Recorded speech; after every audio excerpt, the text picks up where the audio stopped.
네, 여러분 안녕하세요. 거시경제학에 의해 2주차 강의를 시작하도록 하겠습니다. 이번 주차에 배울 내용은요, 생계비의 측정이라고 하는 것입니다. 이 생계비를 측정하는 대표적인 지수가 이제 물가지수인데요. 소비자들의 물가에 대한 변화를 갖다가 나타내주는 지수가 이제 소비자 물가지수라고 하는 것이 있고, 또 물가가 지속적으로 상승하는 이런 현상을 인플레이션이라고 합니다. 그래서 이번 24장에서는 물가 지수에 대한 이야기와 그다음에 인플레이션에 대한 이야기를 중심으로 해서 진행을 해볼까 합니다.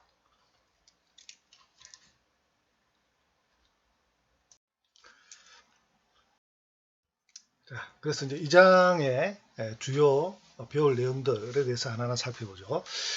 첫째, 소비자 물가 지수란 무엇인가?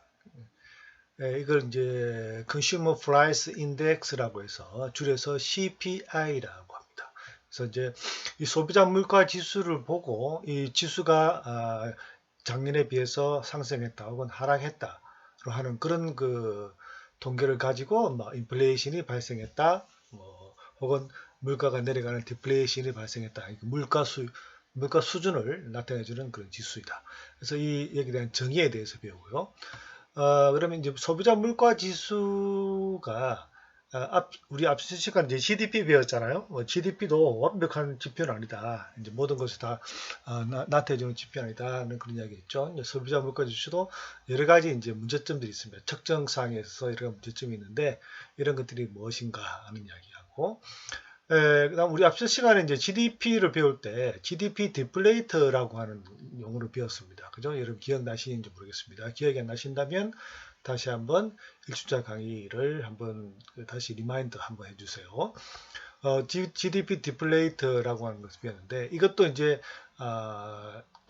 어떤 두 기간에, 그죠? 어떤 기간 동안에 물가 수준의 변화를 나타내주는 지표다고 배웠습니다.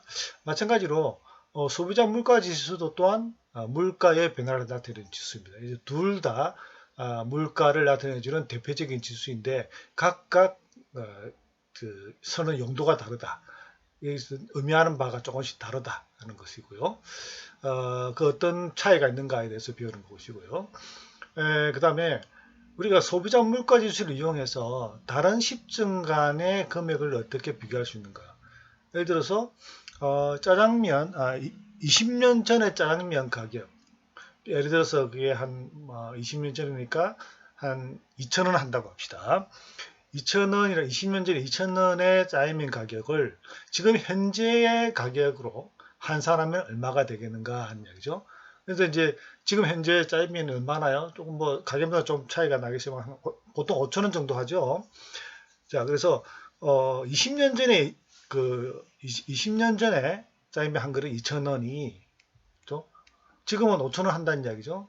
그럼 이 5,000원이라고 하는 것이 요 20년간의 물가 지수의 그 차이, 즉 평균적인 물가 상승률하고 비교해서 이게 평균적 물가 상승률 비교했을 때 2,000원짜리는 아마 6,000원 돼야 평균적 물가 지수의 상승률을 봤을 때 적당한데 지금 현재 5,000원에서 소비하고 있다.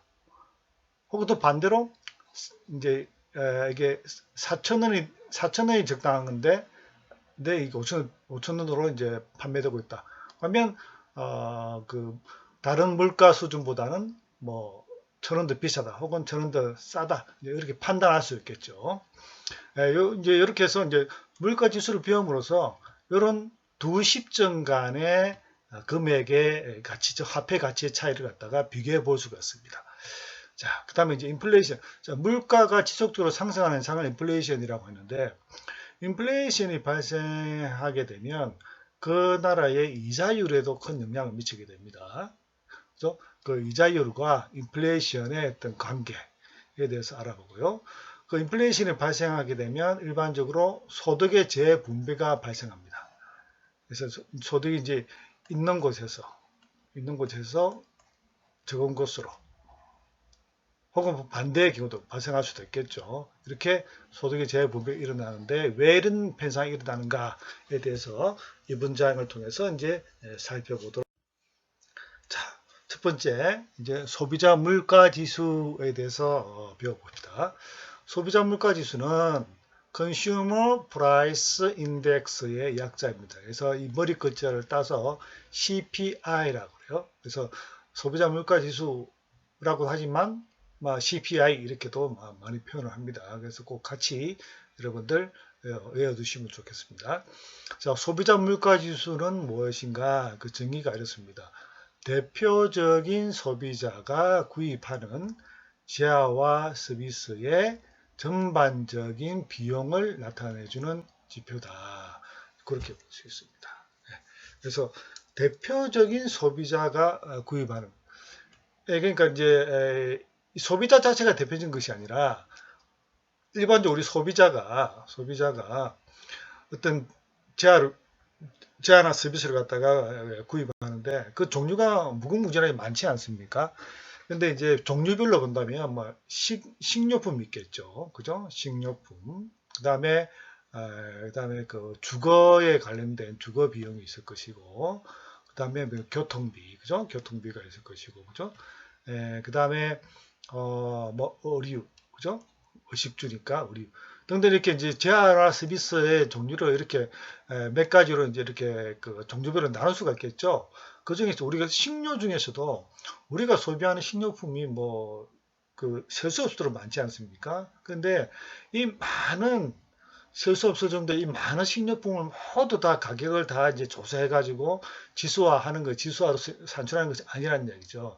이 너무 많으니까 대표적인 식료품을 갖다가 소비자가 소비하는 식료품 중에서 대표적인 것만 몇 개 추려내는 겁니다. 그래서 가장 대표적인 것이 뭐 제일 중요한 게 이제 쌀이 되겠죠. 그죠? 쌀. 그다음 밀가루 가격, 밀가루. 그다음에 뭐 과일 같은 경우에는 뭐 사과, 배 등등. 그죠? 그다음에 또 뭐가 있을까요? 음료는 뭐 콜라 가격, 콜라 등등.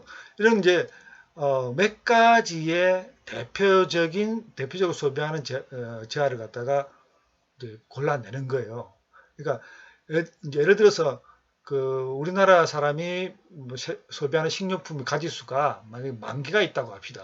예를 들어서 10,000개 중에서 10,000개의 그 어떤 그 가격을 다 조사하는 것이 아니라 10,000개 중에서 예를 들어서 여기서 한 100개 정도만 골라내서 조사하는 거예요. 즉 가장 대표적인으로 가장 많이 소비하는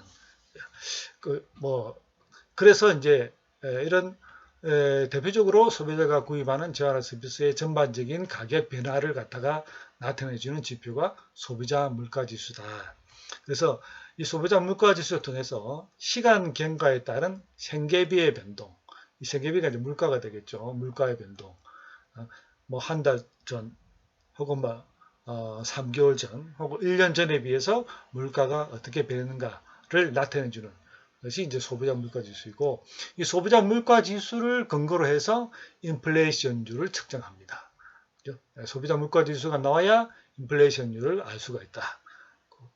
그다음에 이제 물가 지수에는 소비자 물가 지수도 있지만 생산자 물가 지수도 있습니다. 그래서 여기는 기업이 구입하는 재화 서비스예요. 기업이 구입하는. 그래서 이제 뭐 기업이 구입하는 하면은 뭐 자동차를 생산하기 위해서 뭐 철강, 그죠? 철강, 그죠? 그다음에 뭐 석유, 그죠? 그다음에 몇 가지 뭐 고무 제품 이 등등 있겠죠. 근데 이런 것들은 일반 소비자들이 소비하지 않죠. 그죠? 요거는 이제 일반 소비자에게 판매하기 위해서 어떤 생산을 하기 위해서 필요한 재화란 말이죠. 그죠? 이러한 재화들의 가격의 변화를 나타내 주는 것이 생산자 물가지수가 되겠죠. 그래서 일반적으로 우리가 생산자 물가지수가 상승하면 소비자 물가지수는 어떻게 될까요? 소비자 물가지수도 일반적으로 상승하는 것이 맞겠죠. 왜냐하면 기업이 자동차를 생산하기 위해서 구입하는 여러 가지 이제 재료들의 가격이 오르니까 당연히 최종 생산물인 자동차의 가격도 오를 수밖에 없겠죠. 그죠? 그래서 생산자 물가지수가 오르면 소비자 물가지수도 같이 나중에 시차를 두고 오른다. 이제 그렇게 보시면 되겠습니다. 자, 그럼 이제 소비자 물가 지수를 어떻게 계산하는가에 대해서 이제 살펴보겠습니다. 자, 첫째, 물가 지수에 포함되는 품목, 즉 제하의 묶음을 결정한다. 제가 좀 전에 설명했듯이 식료품 중에서도 가장 대표적으로 소비되는 제하의 묶음을 결정한다. 그렇죠? 그래서 뭐 만 개 중에서 100개를 갖다 추리되는 거죠. 그럼 이 100개의 품목의 가격을 각각 조사합니다. 조사해서 여기에 대한 가격에다가 그 소비량을 곱하면 그 묶음에 제한 묶음에 대한 비용이 나오겠죠, 자연적으로. 그래서 이렇게 이제 계산해 놓으면 기준연도의 비용과 그죠? 그다음 비교연도의 비용을 이제 계산해 보면 물가 지수가 나온다. 소비자 물가 지수가 자연적으로 계산이 된다는 얘기죠. 그래서 이 CPI는 어떻게 계산하냐니까 기준연도 제한 묶음 구입비용. 이 기준연도가 예를 들어서 2000년이라고 합시다. 그죠? 여기는 이제 여기는 이제 비교연도가 됩니다. 비교연도. 그러니까 이게 올해가 2020년이니까 2020년. 그죠? 네.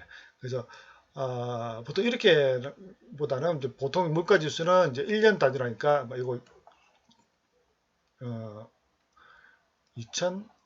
2019년이라고 합시다. 자, 2019년의 제한 묶음의 비용 분의 2020년의 제한 묶음의 비용 곱하기 100 하게 되면 이제 소비자 물가 지수가 나온다는 얘기죠. 그래서 이게 만약에 110이다 혹은 뭐 100이다 100이다 놓으면 2019년이나 2020년이나 지수가 똑같으니까 물가의 변화가 없다는 이야기가 되는 것이고 110이라는 이야기는 10만큼 물가 지수가 상승했다는 얘기니까 그만큼 전체적으로 전반적으로 소비자 물가는 10% 상승했다 이렇게 볼 수 있겠죠. 90이면 10% 하락했다 이렇게 볼 수 있겠고요.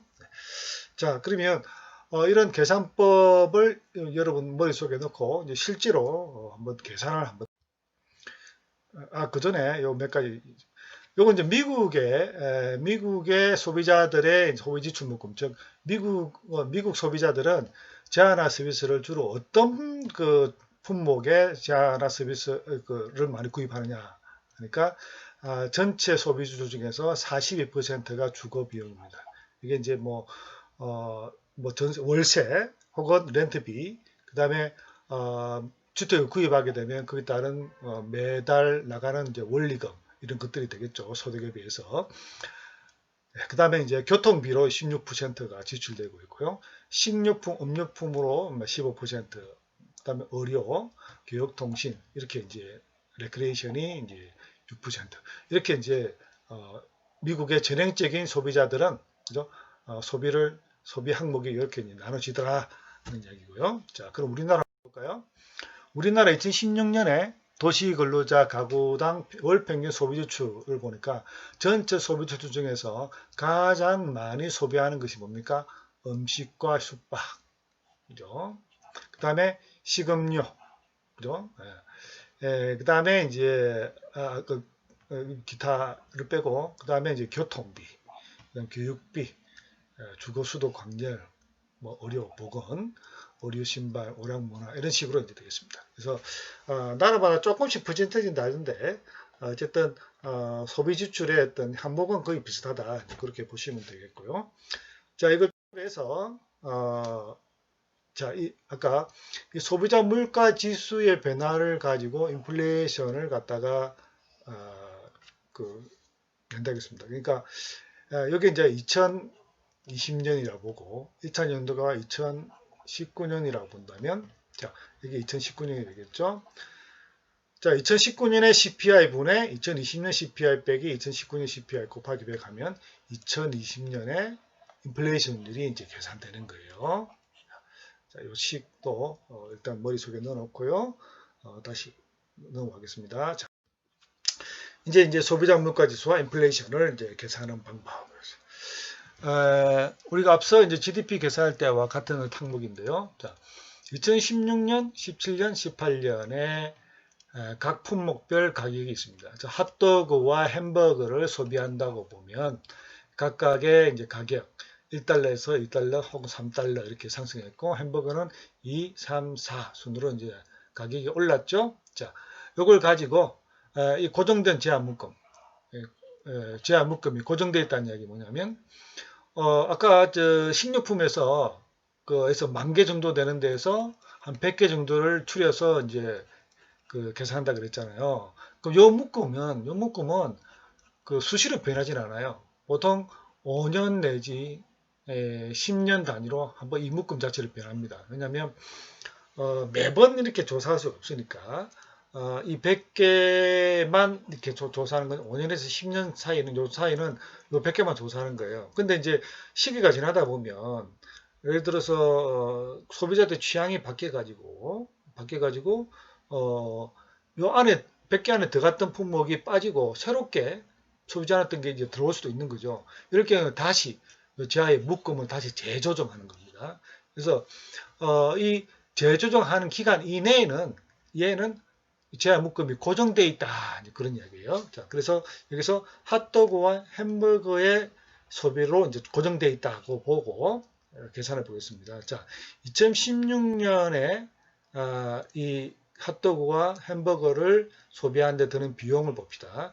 자, 핫도그 한 개당 1달러고 핫도그 소비가 4개예요. 그죠? 4개인데 햄버거는 개당 2달러고 햄버거를 2개 소비합니다. 그래서 드는 그 비용이 그죠? 4달러와 4달러에서 8달러 들죠. 그죠? 그러니까 2016년에는 소비 지출이 이제 8달러다는 얘기죠. 근데 2017년 되니까 똑같이 핫도그 4개와 햄버거 2개를 소비하는데 드는 비용이 얼마예요? 14달러예요. 왜 이렇게 14달러 올랐느냐니까 핫도그와 햄버거의 개당 가격이 올랐기 때문이다. 물가가 상승했기 때문이다. 얘기죠. 그래서 똑같은 핫도그 햄버거 소비를 하더라도 비용이 그만큼 상승했다는 얘기. 2018년을 봅시다. 2018년 되니까 이제 20달러가 필요해요. 똑같이 이제 4개, 2개 소비하는데 물가가 3, 4달러로 오르는 바람에 그죠? 그래서 그만큼 자 물가가 8달러에서 비용이 8달러에서 14달러, 14달러에서 20달러로 상승했다는 것을 물가가 그만큼 올랐다는 것을 보여주고 있죠. 자, 물가가 올랐습니다. 자, 그다음 자, 이제 소비자 물가 지수를 한번 계산해 보겠습니다. 자, 소비자 물가지수 앞에는 어떻게 계산한다 그랬죠? 기준연도의 물가지수분의 비교연도의 물가지수 곱하기 100을 한 것이다 하고 그랬죠. 자, 여기서 기준연도를 2016년으로 정하고 보면 자, 기준연도가 2016년 자, 8이죠. 8달러. 그다음 비교연도 자, 2016년도 걸 알고 싶죠? 그러니까 비교연도는 2016년입니다. 8분의 8 하니까 100이 나와요. 이게 이제 기준 지수가 되겠죠. 자, 그럼 2017년에 물가 지수를 구하면 자, 기준 연도는 8, 그죠? 2016년이니까 8이고 비교연도 2017년에 물가 지수가 14가 나왔잖아요. 그죠? 8분의 14 곱하기 100 하니까 2016년에 소비자 물가 지수는 175가 됐고요. 자, 2018년에 물가 지수가 해보니까 기준 연도의 제한묶음의 비용이 8달러고 2018년도에 그 비용이 20달러였잖아요. 하니까 물가지수가 보니까 250달러다. 이렇게 계산이 됩니다. 자, 그래서 이 소비자 물가지수가 100에서 175, 그 다음에 250 이렇게 물가지수가 그게 상승했다. 이렇게 이제 볼 수가 있겠죠. 자, 이런 이제 물가지수를 계산해 보면 그 다음에는 뭘 알 수 있는가 하니까 인플레이션율을 계산해낼 수가 있습니다. 즉 소비자 물가지수를 이용해서 전년도 대비 인플레이션율을 계산해 줬다.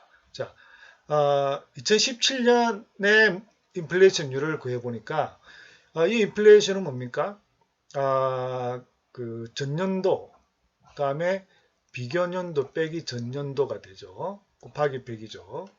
자, 전년도가 2017년의 전년도가 2016년이잖아요. 그죠? 2016년에 물가지수는 100이잖아요. 그럼 100분의 그죠? 그 다음에 비교년도는 2017년이에요. 175 빼기 100 해서 100으로 곱해 보니까 75%가 나오고요.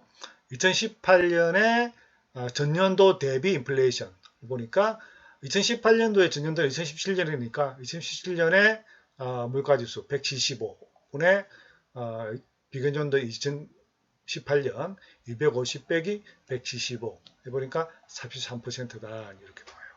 자, 그 요건 뭐냐니까? 자, 이거 그러니까 이제 2017년의 인플레이션율은 그죠? 75% 증가했다. 2016년에 비해서 75% 인플레이션이 발생했다. 그 2018년은 2017년에 비해서 43% 인플레이션이 발생했다. 그렇게 계산을 보여줬습니다.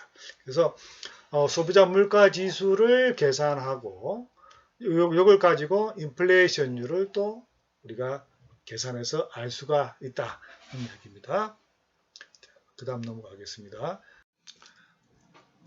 자, 소비자 그 물가 지수 측정상의 문제점에 대해서 살펴보도록 하겠습니다. 자, GDP와 마찬가지로 소비자 물가 지수도 그 나라의 생계비를 측정하는 어떤 중요한 지표이긴 한데 완벽한 지표는 아니다. 완벽한 지표는 아니다. 왜 그러냐? 요 세 가지 이유 때문에 그렇다는 이야기죠. 대체 효과 때문에 그렇고, 그 다음에 새로운 상품의 등장이기 때문에, 그다음 품질의 변화가 물가 지수에 반영되지 않기 때문에 이 세 가지가 있습니다. 하나하나 살펴보도록 하겠습니다. 자, 대체 효과에 따른 왜곡이라면 예를 들어서 여러분들이 이제 과일 중에서 이제 대한민국 국민들이 가장 좋아하는 과일이 이제 사과가 있죠. 그다음에 또 대표적인 과일이 이제 배가 있습니다. 그죠? 사과의 한 개 가격은 1,000원이고 배 한 개 가격은 1,300원이라고 합시다. 그래서 일반적으로 뭘 더 많이 소비하죠? 당연히 이제 배보다는 사람들이 사과를 더 많이 이제 사 먹겠죠. 이제 배는 좀 비싸니까, 그죠? 사과를 통해서 이제 그 만족을 얻는 거죠. 그런데 어떤 그에서 뭐 태풍이 와서 사과 농사가 굉장히 많이 이제 어렵게 됐다. 낙가가 많이 생겨가지고 사과 생산량이 급격하게 줄어든 거라서 사과 가격이 올라 버렸다고 합시다. 그래서 올라서 얼마 되냐 1,400원이 됐다고 합시다. 한 개 가격이. 근데 가격은 배는 1,300원 그대로예요. 그러면 사람들은 이제 앞으로 어떻게 할까요? 사과를 많이 소비하던 것을 배가 더 사네? 그다음에 또 사과보다는 배가 전에는 비싸가지고 소비 못했는데 이제 마음껏 사 먹어야지. 그래서 사과 그 소비를 급격하게 줄이고 배를 더 많이 소비하게 되겠죠. 그죠? 이게 대체 효과라는 얘기예요. 대체. 사과의 소비를 대체해서 배를 소비한다는 이야기예요. 그래서 이런 그 시장에서 이런 대체 효과가 발생하게 되면 어떤 현상이 발생하니까 자, 우리가 이제 제하의 묶음을 이야기할 때 과일 중에서 이제 사과와 배가 있다고 하죠. 그런데 일반적으로 이제 사과는 1년에 우리나라 사람이 10,000개를 소비하고 배는 3,000개 정도를 소비한다고 합시다. 그리고 이제 소비자 물가지수를 산출할 때 사과 가격에다가 10,000개 곱하기 사과 가격을 이제 구하는 거예요. 그래서 3,000개 곱하기 배 가격을 이제 구하는 거겠죠. 네. 그래서 그런데 실제로 소비자들은 그죠? 10,000개 소비하는 것이 아니라 태풍 때문에 사과 가격이 급격히 오르는 바람에 사과의 소비를 급격히 줄인 거예요. 이제 10,000개가 아니라 그래서 5,000개만 소비하는 거예요. 5,000개만. 그죠? 대신 배를 한 6,000개 정도 소비를 늘린 거죠. 이렇게 이제 이제 그 소비 지출의 변화가 발생해 버린 겁니다. 그런데 그 소비자 물가를 계산할 때는 앞서 얘기했죠. 고정된 묶음이라고 그랬잖아요. 그죠? 고정된 묶음. 그러니까 1년에 10,000개 곱하기 1,000개, 1,000원 이렇게 계산해 버리는 거죠. 요 기간 그러니까 이제 이 고정 제한 묶음을 이제 보통 이제 5년 정도 5년 단위로 제한 묶음을 갖다가 이제 바꿉니다. 그러니까 5년간은 요 묶음으로 그대로 계산한다는 이야기죠. 요 묶음으로. 그러니까 이제 그 사과 가격의 변화 때문에 대체 효과에 따라서 소비의 어떤 지출이 변화가 발생했는데도 불구하고 고정 묶음으로 계산하다 보니까 과도하게 그죠? 그 소비자들의 그 소비 지출의 물가가 과도하게 평가돼 버리는 거죠. 그래서 이런 대체 효과에 따른 소비의 변화를 갖다가 제대로 충분히 그때그때 반영하지 못함에 따라 가지고 과도하게 물가 지수가 계산되는 그런 결과를 초래할 수가 있다. 고요. 그 다음에 이제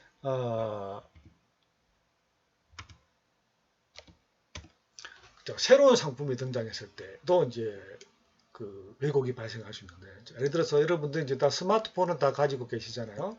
스마트폰. 자, 스마트폰의 기능 중에서 가장 중요한 기능이 뭡니까? 인터넷 검색, 즉 PC처럼 인터넷 검색도 하고 요즘 뭐 스마트폰을 통해서 문서 작성도 하고 거의 PC와 비슷한 그런 기능을 다 제공하죠. 그 다음에 또 하나 여러분 즐겨 쓰는 기능 하나가 이제 카메라죠. 카메라 기능. 자, 근데 스마트폰이 시중에 나오기 전에는 여러분은 이제 문서 작성과 인터넷 검색 위해서는 PC가 필요했습니다. 그 다음에 이제 사진을 찍기 위해서는 카메라가 필요했어요. 각각 두 개의 제어가 필요했죠. 그래서 PC를 구입하는데 한 100만 원 들고 카메라 구입하는데 한 50만 원 들었다고 합시다. 근데 이제 스마트폰이 PC와 카메라 기능 뭐 똑같은 다는 아니겠지만 거의 대부분의 기능을 제공하다 보니까 스마트폰 한 80만 원 정도만 있으면 이 두 가지 다 이제 기능을 다 여러분들이 사용할 수 있는 거예요. 그래서 과거에 이 두 개의 제어를 구입하던 것을 이 하나의 제어로 이제 가능해지게 된 거예요. 신상품이 개발한 스마트폰이라고 하는 새로운 상품이 이제 등장하고 그러니까요. 그만큼 소비 지출의 금액이 줄어들었죠. 150만 원에서 80만 원으로 줄어드는 겁니다. 이것도 이제 반영은 못하는 거죠. 바로. 그죠? 제한의 물건이 고정되어 있다 보니까. 그래서 신상품이 등장함으로써 사람들의 소비 지출 패턴이 변하고 거기에 따른 비용의 변화를 갖다가 바로 반영하지 못함으로써 발생한다. 측정상의 문제가 있다. 하는 이야기고, 그 다음에 세 번째는 품질의 변화가 제대로 반영되지 않습니다.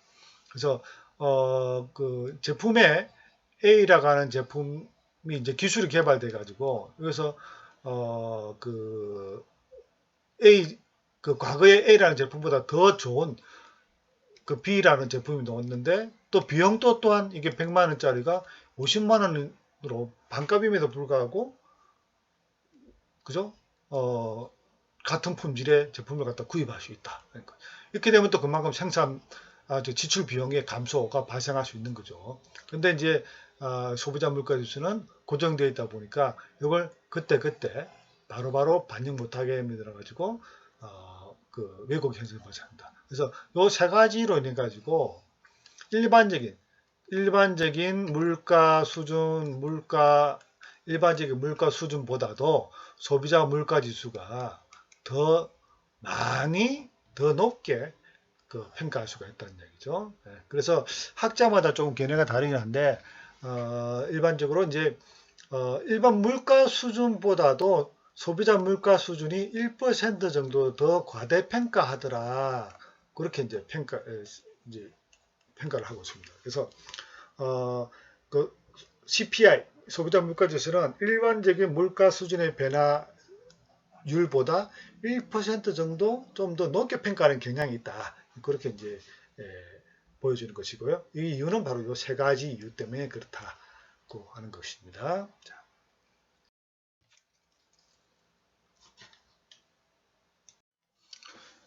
자, 소비자 물가 지수에 대한 이야기를 대충 마쳤고요. 그 다음에 이제 인플레이션에 대한 이야기를 해볼까 합니다. 인플레이션은 이제 물가가 일반적으로 지속적으로 상승하는 현상을 인플레이션이라고 하는데요. 인플레이션의 발생 원인에는 크게 두 가지가 있습니다. 수요 견인이 있고, 그다음에 이제 그다음 페이지 이제 비용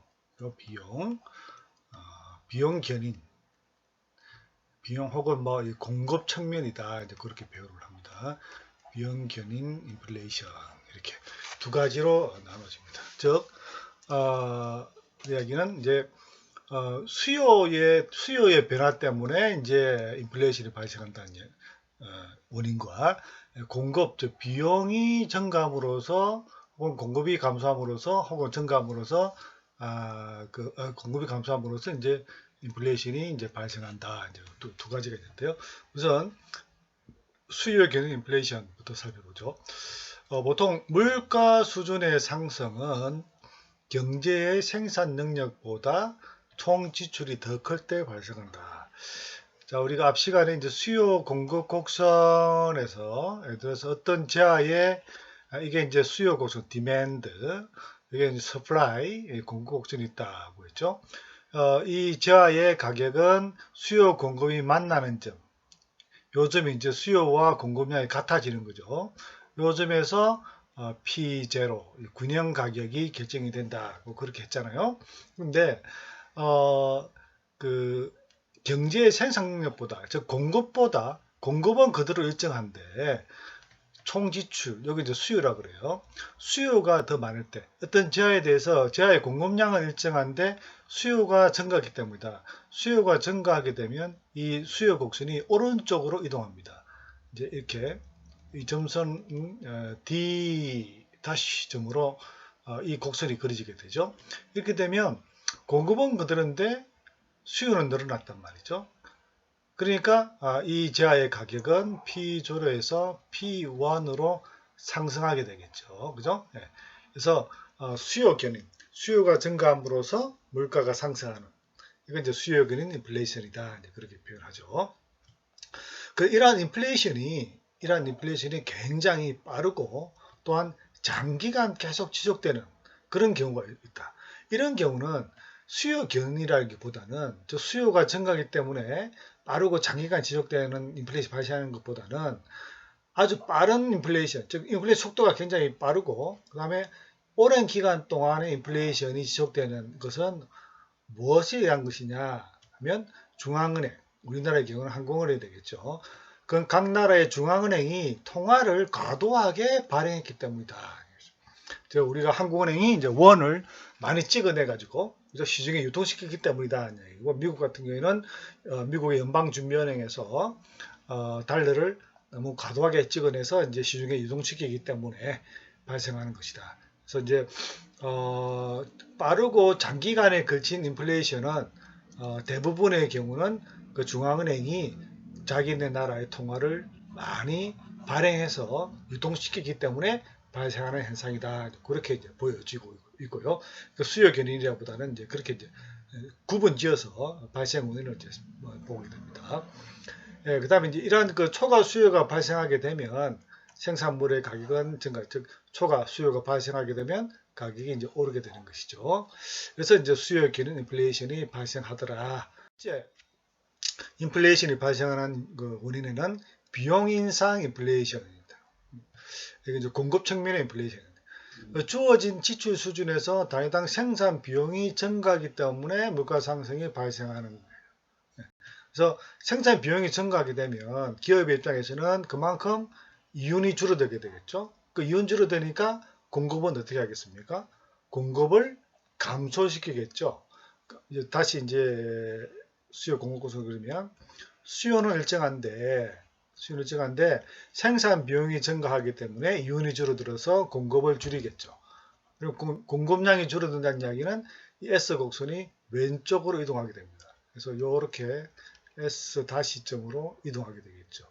그러면 이제 이 지하의 가격인 이 그린 가격인 P0에서 P1으로 그죠? 가격이 또 상승하게 되겠죠. 그래서 생산 비용이 증가함으로써 공급이 감소함으로써 발생하는 물가 상승이 발생하는 것을 비용 인상 인플레이션이다. 이 원인은 이제 공급 충격이다. 이제 공급에서 충격이 발생해서 인플레이션을 발생한다. 앞에는 이제 수요 충격, 수요가 변함으로써 인플레이션이 발생한다. 그래서 인플레이션이 발생하는 요인은 수요적인 요인과 공급적인 요인 두 가지가 있다. 이제 그렇게 이제 이해를 하시면 되겠습니다. 자, 그다음에 이제 근원 인플레이션, 이 근원 인플레이션은 코어, 그죠? CORE, 코어 인플레이션이다. 그렇게 표현하는데요. 근원 인플레이션은 뭐냐면 일시적으로 급격한 가격 변동이 발생하면 인플레이션에 대한 인식이 잘못될 수가 있다. 어떤 인플레이션은요, 인플레이션이라고 용어를 쓸 때는 지속적인 현상입니다. 지속적으로 물가가 상승하는 현상이 계속될 때 이걸 우리가 인플레이션이라고 그래요. 근데 물가는 거의 변하지 않는데 갑자기 한 두세 달, 뭐 길게는 6개월 정도 어떤 일부분의 물가가 어떤 특정 지하의 물가가 급격히 상승함으로 인해 가지고 전체 물가 지수로 끌어올리는 그런 경우가 발생할 수가 있어요. 네. 그래서 일시적으로 어떤 급격한 가격 변동이 발생하면 사람들이 이제 인플레이션이다 이렇게 이제 오해할 수가 있다는 얘기죠. 네. 그래서 정책 위반자, 즉 뭐 정부에서는 그죠? 변동성이 심한 식품 가격과 에너지 가격을 분리해서 이를 제외한 근원 인플레이션을 따로 계산한다. 자, 그래서 이제 식품 같은 경우, 그래서 뭐 태풍이 온다거나 하고 뭐 장기간 동안 홍수가 발생했다거나, 그죠? 혹은 뭐, 그 어떤 특정 지역에서 뭐 전쟁이 발생했다거나, 그래서 수입 식품 가격이 급격히 이제 증가한다거나, 그죠? 그다음에 태풍 때문에 식료품 가격이 급증한다거나, 혹은 뭐 중동에서 뭐 전쟁이 발생해가지고 유가가 급등한다거나 이런 현상이 발생하게 되면 전반적인 물가 수에 영향을 미치죠. 근데 이런 태풍과 이러한 어떤 식품의 급격히 증가한 것은 또 어느 정도 이제 정부가 비축해둔 물량을 또 이제 시중에 풀고 그리고 조금 시간이 지나면 다시 이제 안정을 찾습니다. 그다음에 유가도 마찬가지죠. 유가도 급격히 변동하지만 시간이 지남에 따라 다시 안정을 찾죠. 그죠? 그래서 그 식품이나 석유와 같은 그 에너지에 대해서는 변동성이 심하기 때문에 이걸 빼는 거죠. 즉 재화의 묶음을 계산할 때 우리가 물가지수 낼 때 재화의 묶음을 갖다 계산한다 그랬잖아요. 이렇게 할 때 변동성이 심한 식품이나 석유와 같은 에너지를 갖다가 제외해서 인플레이션율을 계산하는 것을 우리가 권한 인플레이션율이다 그렇게 표현을 해요. 네. 그래서 권한 인플레이션이라는 것은 이런 그 급변동하는 식품과 에너지의 물가의 변동을 뺀 거죠. 네. 뺀 거다. 그래서 이렇게 해서 이 권한 인플레이션율이 낮고 안정적이면 정부에서는 소비자 물가 지수가 오르더라도 현재 어떤 이 인플레이션 수준이 이렇게 막 올라가는 수준이 아니다. 이렇게 이제 판단할 수가 있다는 얘기죠. 반대로 근원 인플레이션율이 크게 상승하면 정책 위반자들은 인플레이션을 이제 어떤 문제가 있다고 판단해서 인플레이션을 멈추기 위해서 어떤 그 적극적인 조치를 취하게 됩니다. 그래서 이제 정책을 하는 입장에서는 인플레이션만 보는 것이 아니라 그 식료품이나 에너지를 뺀 근원 인플레이션을 비교해서 즉 인플레이션은 올라갔는데 근원 인플레이션은 안정적이다고 하면 이건 이제 일시적인 어떤 인플레이션이다 이제 그렇게 보는 거죠. 그래서 여기에 인플레이션을 이제 물가 수준을 갖다 낮추기 위해서 적극적인 정책을 쓰지 않는다 그런 이야기입니다. 그래서 정책을 위반하는 쪽에서는 근원 인플레이션이라고 하는 것도 같이 동시에 보고 물가 수준을 갖다가 판단한다. 그렇게 생각하시면 되겠습니다. 자, 그 다음에 이제 인플레이션이라고 하는 물가의 변화는 우리의 소득에도 영향을 미쳐요. 소득. 이 소득에도 이제 명목 소득과 실질 소득이 있습니다. 그래서 이 화폐 소득은 예를 들어서 여러분이 이제 직장에 갑니다. 직장에 가서 이제 월 뭐 300만 원의 이제 임금을 받습니다. 이건 이제 화폐 단위로 이제 표시한 거죠. 화폐 금액이죠. 여러분들의 소득은 이 300만 원의 소득은 화폐 소득이라는 얘기죠. 그다음 임금이죠. 그다음에 임대료. 그래서 뭐 여러분들이 이제 뭐 그 월 임대료를 뭐 얼마 낸다든가 이자를 낸다거나 혹은 뭐 얼마 벌었다든가 이윤 이런 것도 다 뭡니까? 화폐로 이제 표시한 거죠. 화폐로 표시한 거죠. 화폐 금액으로 표시한 거죠. 요거는 다 뭐냐? 요거는 이제 명목이다. 명목. 화폐 소득은 명목을 명목이 어떤 그 표시 방법이다 얘기죠. 여기에 비해서 실질 소득은 명목 소득의 구매력이다. 이 300만 원에 대한 구매력이다. 그래서 실질 소득은 100분의 물가지수분의 명목 소득이다. 그러니까 이제 여러분 명목 소득은 300만 원입니다. 이걸 실질 소득으로 나타내면 이 실질소득은 화폐 금액이 아니에요. 금액이 아니에요. 구매력이에요. 네? 그러면 이 300만 원을 가지고 예를 들어서 몇 가마니까 한 10가마니를 구입할 수 있다고 합시다. 요거 300만 원은 명목소득인 것이고 살 10가마니는 여러분의 실질소득이 되는 거예요. 즉, 이 명목소득의 금액, 즉 300만 원 가지고 구매할 수 있는 능력, 이게 이제 10가마니죠. 그죠? 예. 그래서 그 명목소득은 금액으로 표시한 것이고 실질소득은 이 소득을 명목소득 가지고 얼마만큼의 재화와 서비스의 양을 소비할 수 있느냐, 그 양을 나타내는 거다 이야기죠. 예.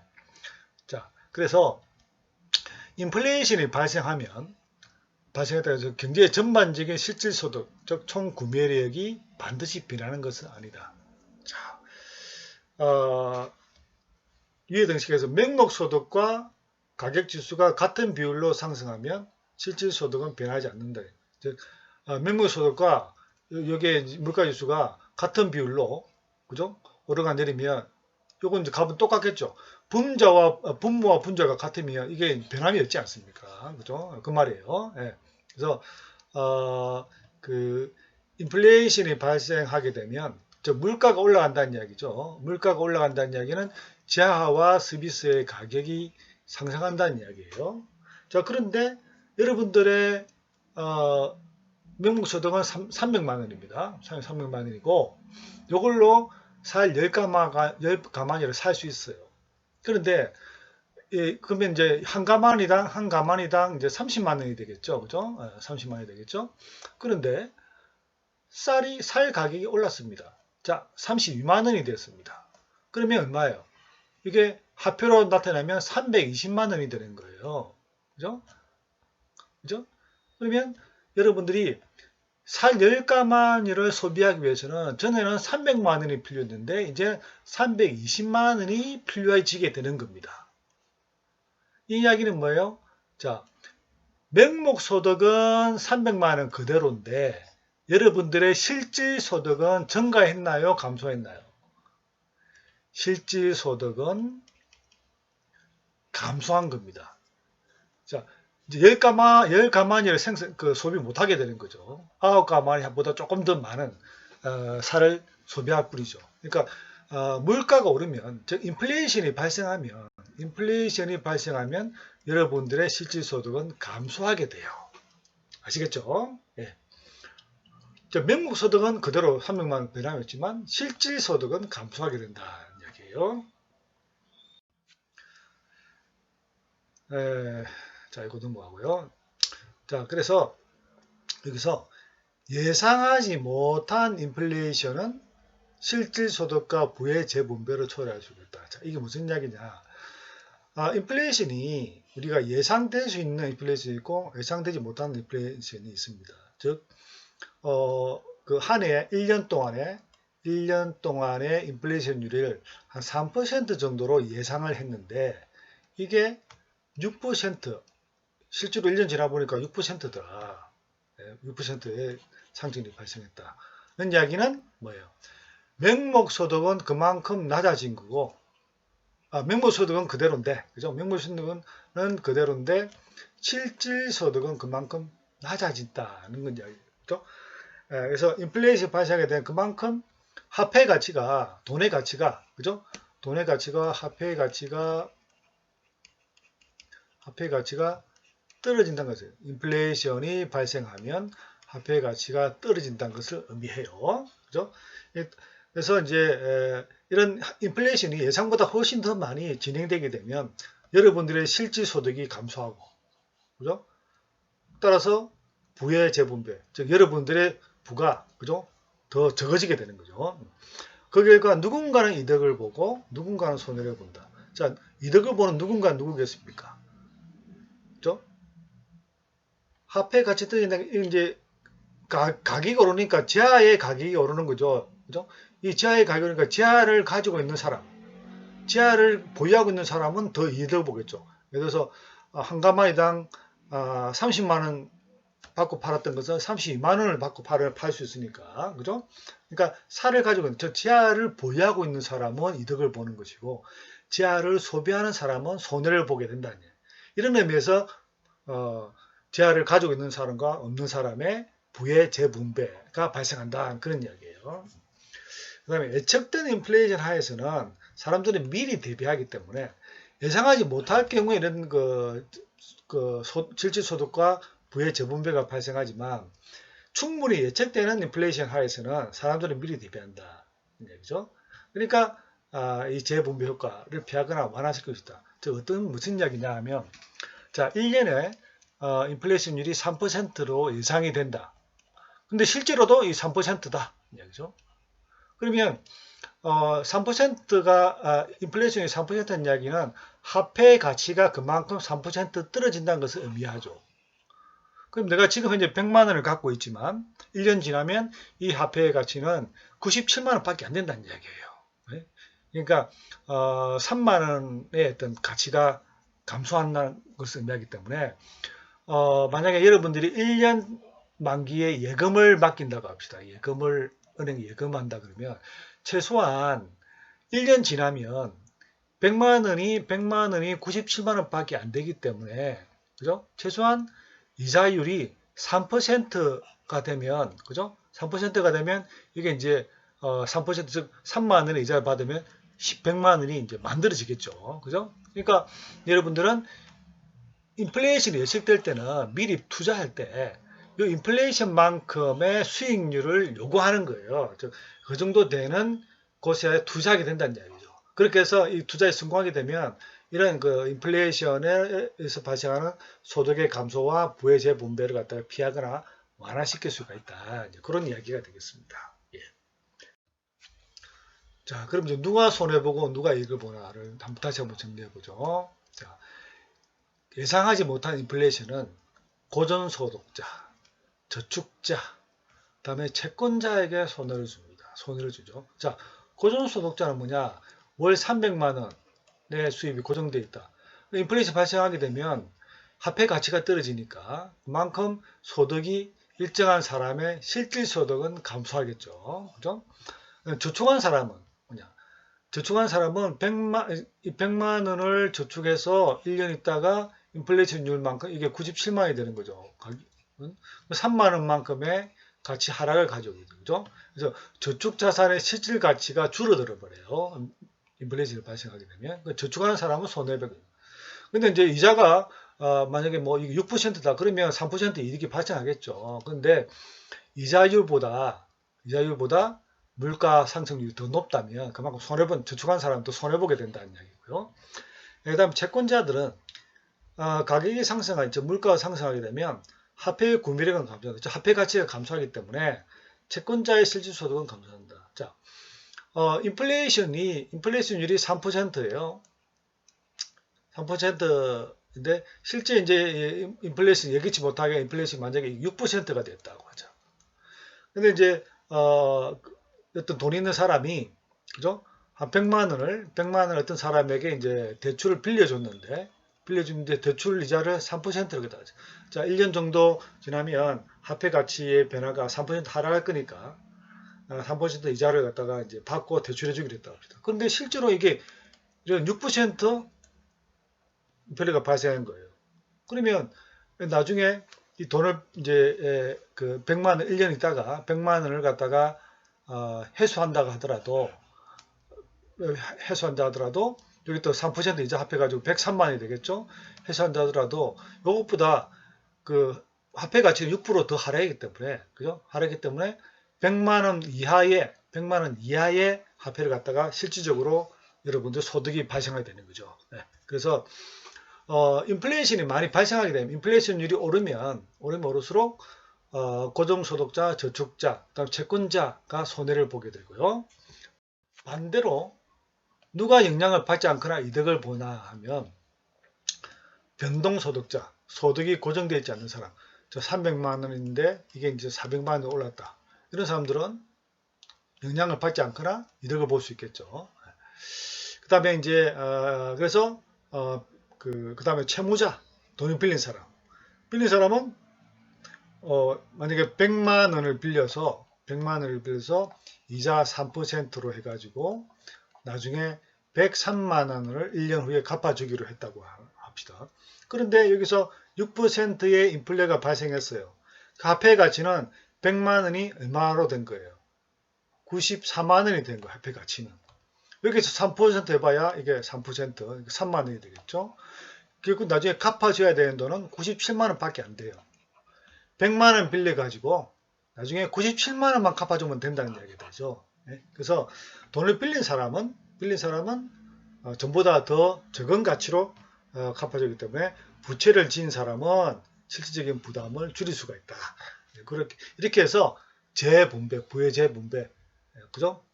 있는 사람에서 없는 사람으로 이렇게 이제 재분배가 이제 발생한다. 인플레이션의 어떤 경제적인 어떤 뭐 기능, 영향이 되겠습니다. 자, 그다음에 이제 만약에 인플레이션이 예측이 된다면, 인플레이션 미리 예측이 된다면, 그죠? 그러면 이제 여러분들이 여기에 대해서 이제 대비를 할 수 있겠죠. 예를 들어서 여러분들이 누군가에게 돈을 빌려준다고 합시다. 돈을 빌려줄 때, 그죠? 돈을 빌려줄 때 100만 원을 빌려주는데 차입자에게 이자율을 예를 들어서 6%로 한다고 합시다. 6%, 그죠? 6% 받겠다고 이렇게 빌려준다고 합시다. 그러면 이게 명목 이자 6%라는 이야기는 뭐냐면 그 인플레이션 여기서 왜 6%냐면 자 실질 이자율은 3%될 것이고 1년 동안에 인플레이션이 한 3%될 거야. 그래서 이게 예측이 된다고 합시다. 그러면 이 합해서 이제 6%를 이제 받는 거죠. 근데 미리 예측이 되는 인플레이션율까지 포함해서 이자율을 갖다가 받는다는 이게 이제 인플레이션 프리미엄, 그죠? 인플레이션 프리미엄이다. 이렇게 혹은 뭐 다른 말로 리스크, 인플레이션으로 발생한 리스크에 대한 보상, 프리미엄이다, 리스크 프리미엄이다. 이제 그렇게 표현을 해요. 이렇게 함으로써 인플레이션 예측될 때는 충분히 예측될 때는 이렇게 영향을 갖다가 이제 부정적인 영향을 갖다가 줄일 수가 있다. 그런 말씀입니다. 자, 이제 뭐 요건 다시 이제 그림으로 나타내겠습니다. 자, 명목 이자율이 11%다 하는 것은 실질 이자율이 5%고 뭐 인플레이션 프리미엄 6%. 요 합한 것이 이제 명목 이자율이다. 고 볼 수 있겠죠. 또 다른 말로 하면 그럼 실질 이자율은 뭐냐? 실질 이자율은 명목 이자율에다가 인플레이션율을 뺀 거죠. 그렇죠? 예. 자, 여러분들이 은행에 예금합니다. 은행에 예금해서 100만 원을 은행에 예금해서 1년간 맡기죠. 그럼 이제 이자율이 만약에 3%라고 합시다. 그럼 이거는 뭐냐? 명목이에요, 실질 이자율이에요. 이건 명목 이자율입니다. 뭐 은행에 뭐 어떤 이제 상품에 가입하면 이자율이 3%입니다. 이게 이제 이 퍼센테이지는 다 명목 이자율이에요. 그런데 여러분 100만 원 맡겨서 이제 은행에서 3% 준다고 약속했다. 그럼 1년 지나면 여러분 수익률이 3%냐? 아니다는 이야기죠. 실질 이자율은 이 명목 이자율에다가 1년간의 인플레이션을 빼줘야 돼요. 인플레이션이 만약에 2%다. 그러면 실질 이자는 1%밖에 안 돼요. 명목 이자가 3%인데 1년간 인플레이션율이 5%다. 그러면 여러분들 실질 이자율은 마이너스 2%라는 얘기예요. 그래서 여러분들이 금융상품에 투자할 때는 투자 기간 동안에 인플레이션 또는 그냥 투자할 때에 이제 그 이야기하는 어떤 명목 어떤 수익률 이자율에만 그 신경 쓸 것이 아니라 그 투자 기간 동안의 인플레이션율도 같이 감안해줘야 돼요. 그죠? 이게 이제 인플레이션이 5%라면 그죠? 그러면 요건 이제 이것보다 실제 이자가 더 높아져야 되겠죠. 그러니까 그러려면 실제 이자율을 갖다가 0보다 높게 하려 그러면 명목 이자가 좀 더 높아져야 돼요. 수익률이 더 높은 곳에 투자해야 되겠죠. 인플레이션율이 높다고 예상이 될 때는 이제 그런 이야기입니다. 이제 그 이야기 이제 요 다시 한번 설명해 주면 예를 들어서 경기가 대개로 경제가 아주 큰 침체 이후에 경기 회복이 아주 느리게 진행되면 정부는 경기를 회복시키기 위해서 의도적으로 그죠? 이자율을 내립니다. 이자율을 음의 값에 가깝도록 내립니다. 즉 이자율이 그래서 이자 여기서 명목 이자율이죠. 이자율을 이 음의 값을 하면 실질 이자율이 음의 값이 되겠죠. 즉 실질 이자율은 뭐야? 실질 이자율은 명목 이자율에 인플레이션을 뺀다고 했으니까 명목 이자율이 내려가게 되면 실질 이자율도 같이 내려가게 되겠죠. 그렇죠? 실질 이자율이 음의 값이 되면 시간이 가면 갈수록 저축자의 구매력은 줄어들기 때문에 소비 지출은 더 증가될 것이다. 즉 이자율이 내려간다. 좀 은행에 예금해봐 별로 이익이 없네. 이익이 있기는 그냥 오히려 손해보네 라고 판단된다면 여러분들은 예금하기보다는 소비를 더 하겠죠. 즉 재화를 소비하는 게 더 유리하겠죠. 그럼 소비가 증가된다는 얘기죠.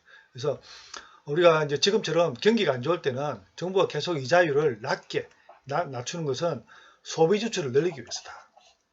우리가 우리 앞 시간에 이 공식을 꼭 외우셔야 했죠. 여러분 기억납니까? Y equal GDP 배울 때 Y equal 무엇과 무엇의 합이다 네 가지 있었죠? 한번 생각이 납니까?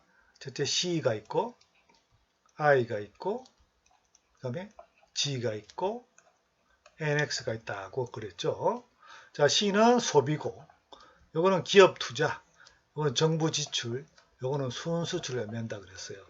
그래서 그 나라의 경제, 그죠? 경제는 요 네 가지 부분으로 이루어져 있다. 그래서 이 네 가지 중에서 어느 하나라도 많아지게 되면 이 Y 값이 올라가게 되죠. 경제가 좋아진다는 이야기입니다. 자, 그래서 소비 지출이 증가하게 되면 Y가 상승하겠죠. 즉 경기를 활성화시키기 위해서 일반적으로 정부는 이자율을 내리는 그런 정책을 쓰는 이유가 소비 지출을 늘리기 위해서라는 얘기죠. 그 이자율을 내리면 기업의 투자는 증가할까요? 감소할까요? 기업의 투자 또한 증가한다는 이야기죠. 그래서 이자율을 내려줌으로써 소비와 투자 지출을 늘림으로써 경제를 활성화시키는 그런 정책을 쓰는 거죠. 자, 디플레이션은 인플레이션의 반대말입니다. 인플레이션의 반대말. 인플레이션은 물가가 지속적으로 상승하는 현상을 인플레이션이라고 하는데 디플레이션은 반대로 물가가 지속적으로 하락하는 현상을 디플레이션이라고 그래요. 물가 수준이 하락. 자, 물가가 하락한다. 재화와 서비스의 가격이 하락한다는 것은 곧 화폐의 가치가 여러분들이 가지고 있는 돈의 가치가 상승하게 되나요? 감소하게 되나요? 돈의 가치는 상승하게 되죠. 인플레이션 때와 반대죠. 그러니까 돈을 갖고 있는 사람은 디플레이션이 발생하게 되면 이익이 된다 안 된다? 이익이 발생한다. 그러니까 고정소득자의 실질소득. 자, 300만 원의 고정소득이 있는데 이걸 가지고 쌀을 10가마니를 갖다가 소비할 수 있는데 이 쌀 가격이 내려가게 돼요. 그래서 이 300만 원 가지고 12가마니를 소비할 수 있게 되는 거죠. 즉 그만큼 300만 원 가지고 10가마니에서 12가마니를 생산하니까 소비하는 거니까 화폐 가치는 그만큼 증가하는 거죠. 자, 고정소득자의 실질소득은 증가가 된다. 그 다음에 채권자에게는 이득을 준다. 그죠?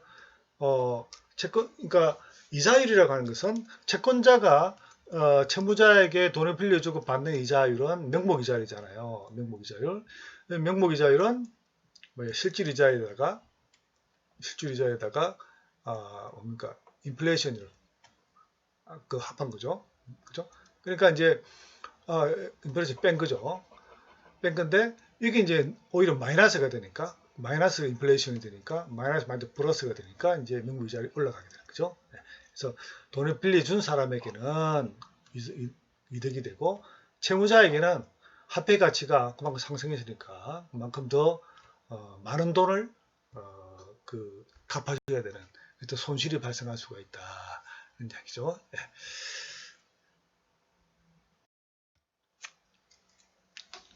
그래서 이제 경제학자들은 디플레이션이 부채 기업의 연쇄 파산으로 이어진 거죠. 자, 우리가 그러면 인플레이션이 상황이 좋을까요? 디플레이션의 경제 상황이 좋을까요? 어느 것이 더 바람직할까요? 를 본다면 디플레이션은 물가가 내려가는 거니까 물가 내려가면 내 돈에 내가 가지고 있는 돈의 가치는 하락해서 더 많은 재화나 서비스를 소비할 수 있으니까 디플레이션이 내한테는 유리해 혹은 경제에 도움이 되겠다고 판단할 수가 있겠죠. 하지만 국가 경제를 생각한다면 디플레이션이 아니라 인플레이션인 상황이 더 경제에는 도움이 돼요. 왜냐하면 물가가 계속 하락하게 되면 기업의 이윤이 감소하죠. 그죠? 기업들은 똑같은 양을 팔더라도 물가 하락이 나가지고 그 이윤이 줄어들게 됩니다. 그 수입이 줄어들게 되면 기업이 파산하게 되겠죠. 기업이 파산하게 되면 근로자들이 일자를 잃게 되겠죠. 그러면 이제 근로자들이 일자를 잃게 되니까 소득이 없어지니까 소비 지출이 또 줄어들게 되겠죠. 그 소비가 줄어들으니까 또 기업은 생산량을 또 줄이게 되겠죠. 그죠? 그럼 또 물가가 하락하게 되겠죠. 이런 어떤 이른바 악순환이 이제 연쇄적으로 이제 발생하게 되는 거예요. 그죠? 예. 그래서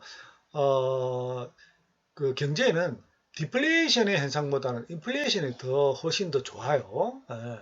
그래서 이제 정부는 디플레이션을 막기 위해서 이게 경기가 안 좋은 상태에 계속 지속적으로 진행되는 것을 이제 막기 위해서 이 악순환을 막기 위해서 중앙은행은 물가를 올리는 그런 정책을 씁니다. 물가를 올리는 그 물가 올리기 위해서 이제 이른바 이제 이자율 금리를 내리거나 그다음에 통화량은 이제 M이라고 머니 통화량을 늘리거나 이렇게 함으로써 물가를 좀 자극시켜가지고 물가를 좀 더 인플레이션을 만드는 그런 일부러 만드는 그런 정책을 쓰죠.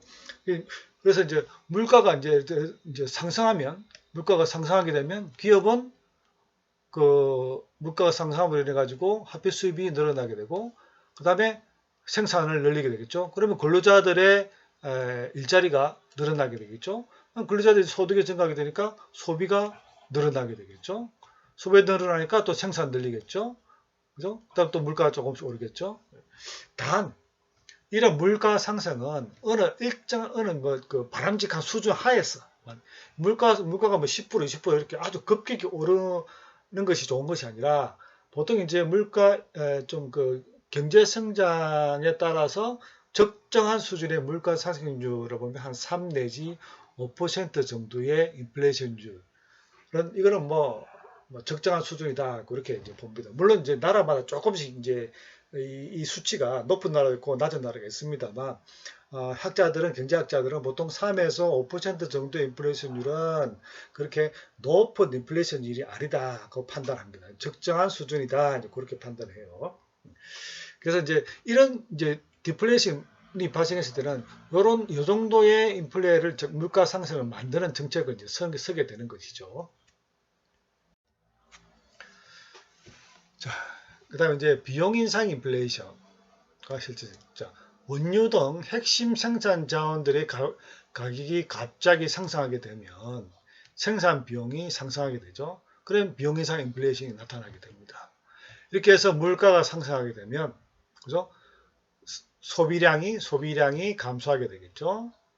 기업은 또 생산량을 또 줄이게 되겠죠.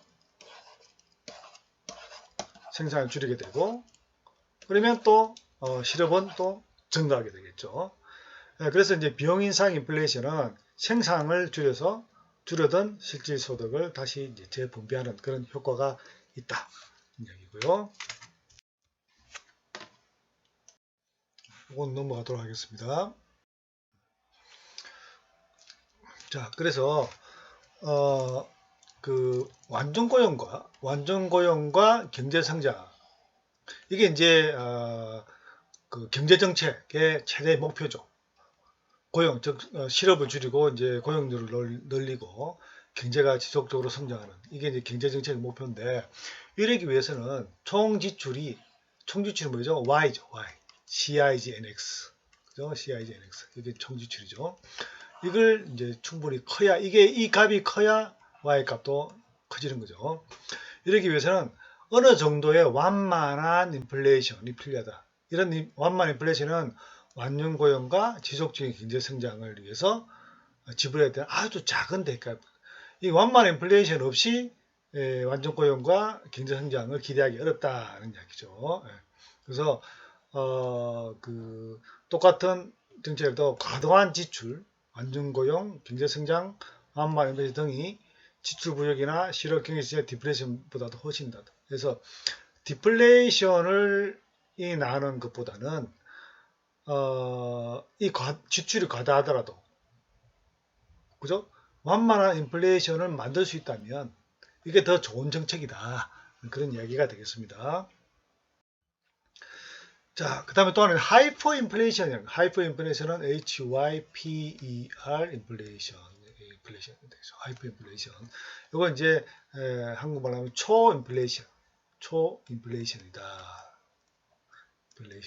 이제 그렇게 이야기하는데, 하이퍼 인플레이션은 매우 급격한 인플레이션. 인플레이션 수준이 뭐 한 자릿수에 머무지 않고 두 자릿수, 내지는 세 자릿수, 경우에 따라서는 몇 천 배, 그 다음에 뭐 몇만 %, 이런 식으로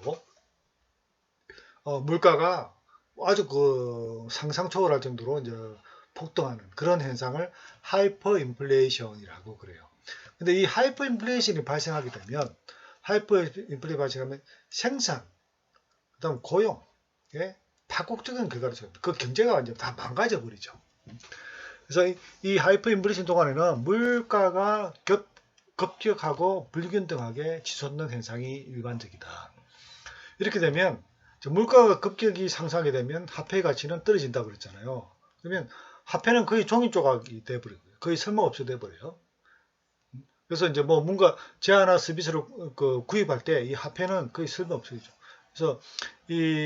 그래서 하이퍼 인플레이션 때문에, 그래서 물가가 1차 세계대전이 끝나고 난 다음에 독일에서 이 하이퍼 인플레이션이 이제 발생했는데요. 전쟁 이후에 이제 독일이 경제 회복, 그 다음에 여러 가지 이유로 해가지고 자국 통화인 마르크를 막 찍어냈습니다. 중앙은행이 통화를 막 찍어냈죠. 즉 통화 발행을 많이 했죠. 그러다 보니까 앞서 이야기했듯이 통화 발행을 많이 하게 되면 그게 바로 인플레이션도 연결됐다고 그랬잖아요. 근데 너무 많이 찍어내다 보니까 필요한 돈을 갖다가, 즉 재정 수입이 없으니까, 왜냐하면 전쟁 이후로 기업들이 다 파괴되기 때문에 세금 수입이 없잖아요, 정부가. 그러니까 이제 경기 회복을 위해서 지출을 해야 되고 세 수입이 없고, 그러니까 정부가 이제 돈을 찍어내 가지고 이제 지출을 했다는 얘기죠. 그게 누적되다 보니까 마르크 통화가 시중에 너무 많이 발행이 돼가지고 이 마르크의 화폐 가치가 거의 종이 조각이 됩니다. 어느 정도 물가 상승했냐면, 독일 사람들이 맥주를 자주 먹지 않습니까? 그래서 맥주집에 가서 첫 번째 이제 맥주 잔을 시켜가지고 마셔가지고 옆 사람과 이야기하는 그 몇 분간 이야기하다가 다시 이제 두 번째 잔을 이제 맥주를 시키면 맥주 가격이 2배, 3배 오르는 거예요. 그러니까 거의 초 단위 또는 분 단위로 물가가 몇 배로 계속 오르는 그런 어떤 상황이었다는 얘기죠. 이렇게 되면 화폐는 거의 가치를 상실해 버리는 거죠. 이러한 극적인 하이퍼 인플레이션은 언제나 정부가 부재하게 통화를 많이 발행한, 그죠? 결과로 나타나더라. 그래서 이 하이퍼 인플레이션을 해결하기 위해서 어떻게 하느냐 하니까, 정부가 통화 발행을 줄이면 되는 겁니다. 가장 간단한 방법이죠. 통화 발행을 그래서 통화 발행을 줄이면 하이퍼 인플레이션은 빠르게 다시 이제 진정을 찾는다. 이때까지 이제 하이퍼 인플레이션이 발생한 나라들의 경우는 대부분 이제 그 정부가 엄청나게 통화를 이제 발행했기 때문에 그랬고, 이 통화 발행을 줄이는 순간부터 이제 인플레이션율이 점점 좀 낮아지기 시작했습니다. 자, 그래서 이제 소비자 물가 지수와 그 다음에 인플레이션에 대해서 살펴봤습니다. 자, 우리 앞에 전주의 수업에서 GDP 배울 때 GDP 디플레이트라고 하는 용어를 배웠죠. 그죠? GDP 디플레이트는 실질 GDP분의 명목 GDP 곱하기 100을 합니다. GDP 디플레이트는 물가 수준의 변화를 보여주는 하나의 지표다 하고 그랬잖아요. 자, 오늘 배운 소비자 물가지수 CPI 또한 뭡니까? 그 나라의 물가 수준의 변화를 보여주는 대표적인 지표다는 얘기죠. 그러니까 물가 수준의 변화를 보여주는 지표는 이 두 가지 지표가 사용이 됩니다. 근데 이 각각 그 의미가 달라요. 그래서 이제 이 두 가지 주수를 관찰해서 하는데 이 두 가지 주수는 비슷하게 움직이긴 하지만 차이점이 있다. 어떠한 차이점이 있느냐 하면 GDP 디플레이트는 명목 GDP를 실질 GDP로 나눈 거예요. 그 실질 GDP 분의 명목 GDP 곱하기 100인 거예요. 응? 그 다음에 이 GDP 디플레이트는 국내에서 소비되는 모든 재화와 서비스의 가격, 이게 이제 GDP 개념이죠. GDP 개념이다 보니까 국내에서 생산되는 모든 재화 서비스의 가격을 다 반영이 되는 겁니다. 근데 소비자 물가지수는 뭐예요? 국내에서 생산돼서 소비되는 모든 재화나 서비스가 아니라 소비자가 구입하는 대표적인 재화 서비스의 가격만 포함이 되죠. 즉 소비재 중에서도 그 중에서도 몇 개의 대표를 골라가지고 그걸 가지고 지수화한다는 이야기예요. 차이가 있다는 이야기죠. 네? 그러니까 철강이나 그죠? 철강이나 그래서 뭐 기계에 관련된 어떤 라든가 이런 것도 소비자가 소비 안 하잖아요. 그러니까 CPI는 철강이나 기계 물가의 변화는 반영이 안 되는 거예요. 왜? 소비재가 아니니까. 그죠? 하지만 GDP 디플레이트에는 포함이 돼요. 그 GDP 디플레이트는 소비재도 포함이 되고 생산재 다 포함이 되는 겁니다. 그죠? 좀 더 재화 서비스 범위가 굉장히 넓죠. 그런 차이점입니다. 그 다음에 GDP 디플레이트는 올해 생산된 재화와 서비스의 가치를 기준연도에 구입했을 때 비용과 비교하는 거예요. 이제 올해 생산된 재화를 기준연도와 비교하는데 CPI는 고정된 동일한 제한물금 현재 구입해야 되는 비용과 기준연도에 구입해야 되는 비용을 비교한다. 그래서 올해 생산된 모든 재화 서비스가 대상이 되는 반면에 이건 뭐냐? 고정된 동일한 제한물금을만 대상으로 한다. 이런 점에서 이제 차이점이 있다는 이야기고요. 자, 그러면 여기서 몇 가지 이제 통계 지표를 한번 봅시다.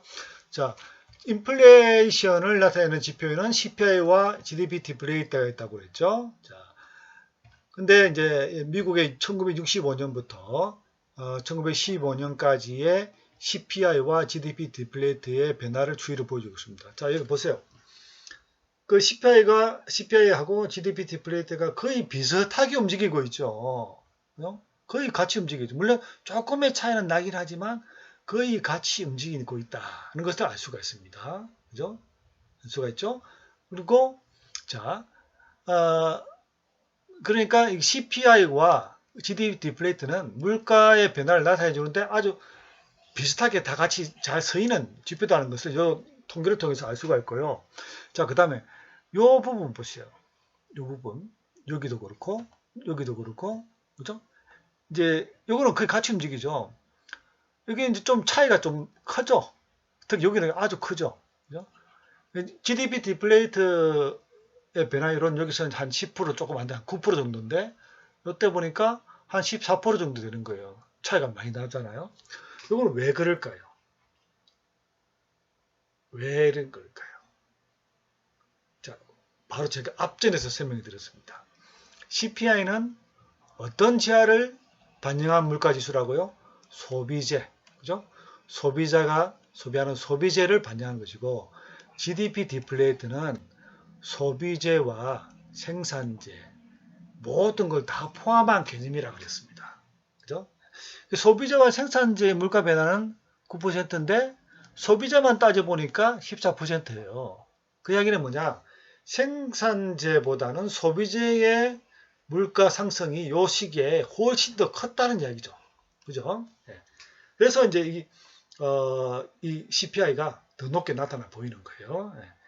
이제 추이표를 보면 GDP와 CPI가 거의 같이 움직이는 지표라는 것을 알 수 있고, 이런 차이는 이 차이가 났을 때는 이제 이런 겁니다.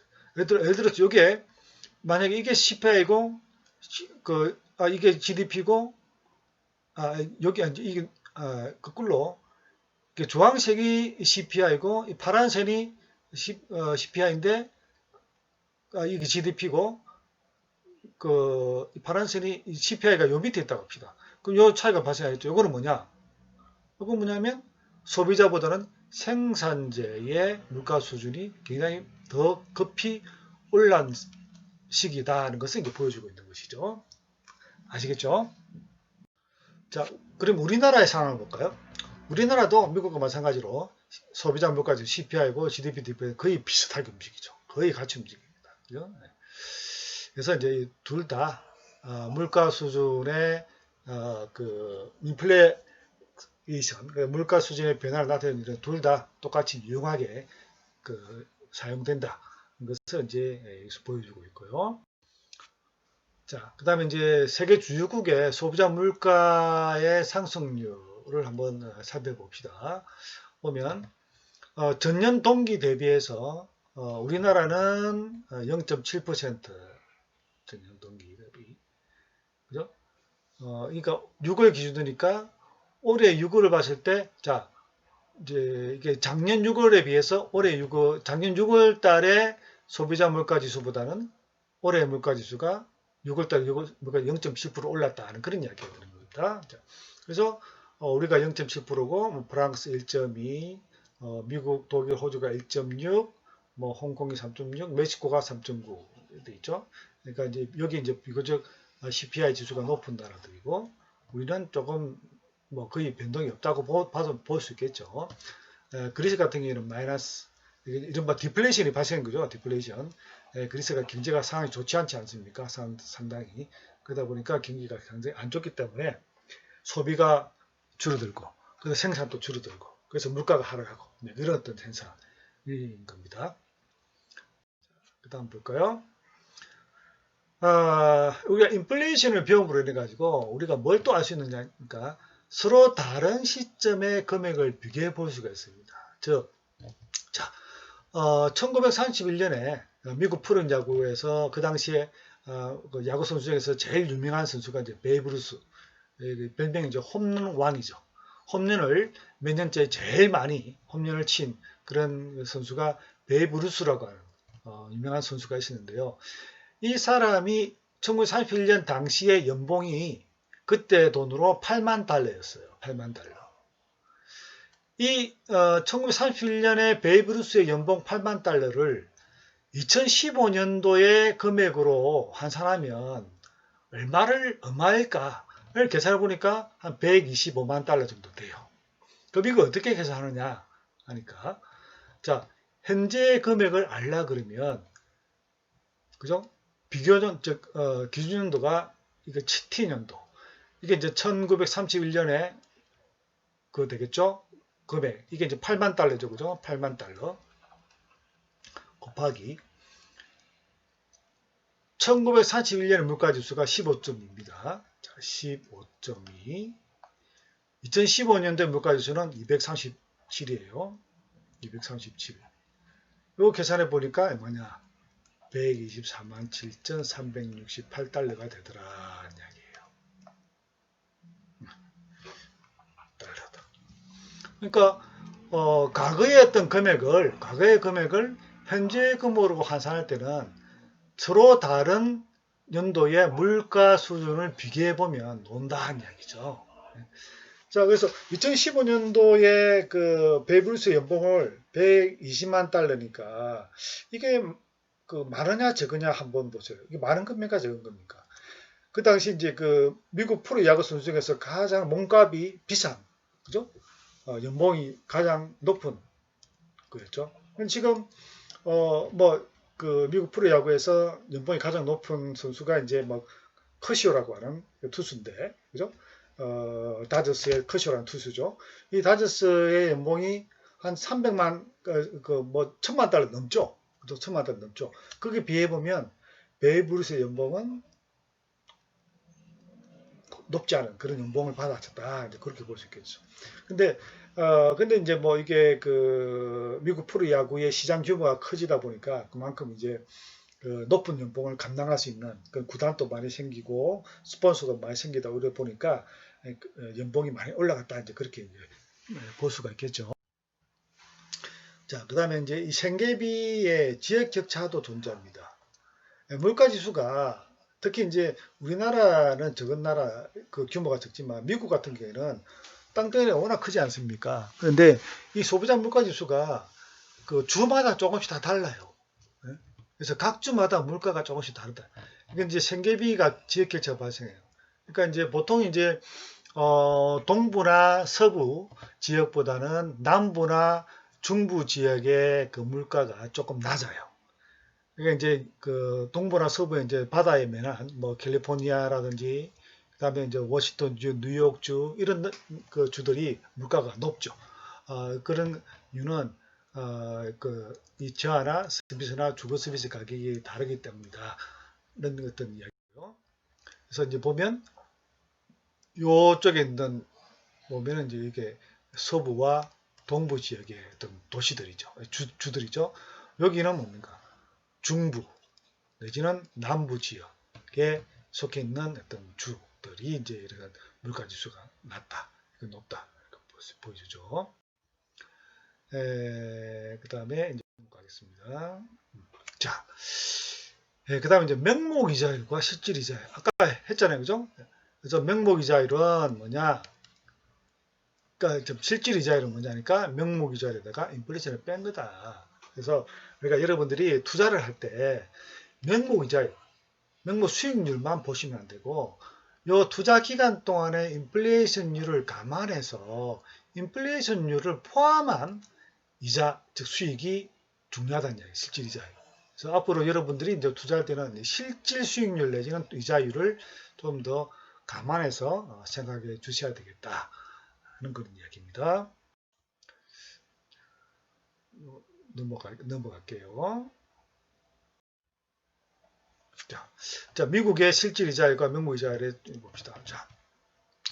자, 이게 이제 미국의 실질이자율의 변화, 요거 명목이자율 변화를 보여주고 있죠. 자, 요 차이, 실질이자율과 명목이자율 요 차이가 뭐예요? 뭐죠? 이 차이가 뭘까요? 인플레이션율이죠. 물가 상승률, 인플레이션율. 그죠?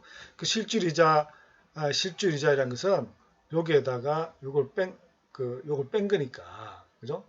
실제로 요밖에 안 나오는 거죠. 네. 그러니까 요 시기는 이 폭이 크니까, 폭이 그만큼 크니까 뭐예요? 미국의 물가가 인플레이션이 높은 시기다. 이때는 좀 인플레이션이 높지 않은 시기다. 그렇게 볼 수가 있습니다. 자, 우리나라의 경우로 봅시다. 우리나라의 경우로 보면 한 80년대 초반까지는 실질이자율과 명목이자율 폭이 컸어요. 즉, 요 폭만큼 물가 상승, 즉 인플레이션율이 있었다는 이야기죠. 즉, 우리나라 이때는 인플레이션율이 높았다 하는 이야기가 되는 거죠. 그런 것이 이제 거의 이제 점점 적어지고 뭐 거의 이제 같아지는 그런 상황을 보여주고 있죠. 그러니까 요 시기부터는 우리나라 인플레이션율이 안정기에 접어들었다. 그렇게 볼 수 있겠죠.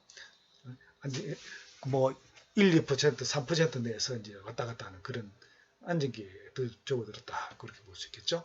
자, 이상으로 이번 주 강의를 이제 마치는데 이번 주는 그 물가 지수하고 소비자 물가 지수, 그다음에 인플레이션에 대한 얘기를 했습니다. 자, 오랜 시간 동안에 강의 듣는다고 여러분 수고하셨습니다. 이상 마치겠습니다.